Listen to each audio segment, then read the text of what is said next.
अगर बेटियाँ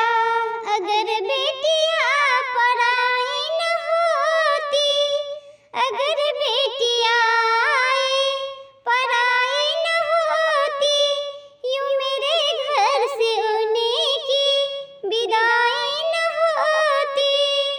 अगर बेटियाँ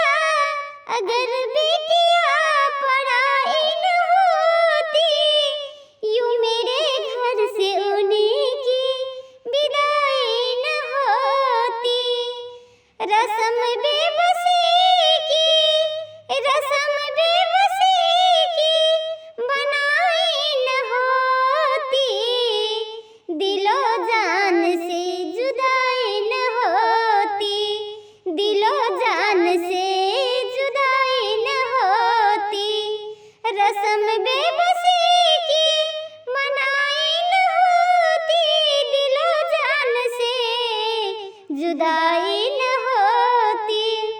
अगर बेटियाँ पराई न होती, अगर बेटियाँ पराई न होती, यूं मेरे घर से उनकी विदाई न होती। नहीं था जहाँ में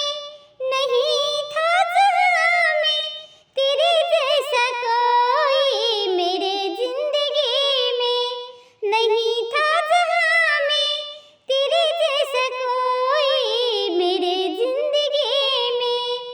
हथेली पे मेहंदी लगाई न होती, हथेली पे मेहंदी लगाई न होती, मेरे घर से उनकी विदाई न होती, मेरे घर से उनकी विदाई न होती। अगर बेटियाँ पराई न होती, यूं मेरे घर से उनकी विदाई न होती। बेटी बनाई तो ये दिल क्यों बनाया, बेटी बनाई तो ये दिल क्यों बनाया। ये मेहंदी अगर लाई न होती, तो मेरे घर से उनकी विदाई न होती। अगर बेटियाँ पराई न होती, अगर बेटियाँ पराई न होती, यूं मेरे घर से उनकी विदाई न होती। अगर बेटियाँ पराई न होती, यूं मेरे घर से उनकी विदाई न होती।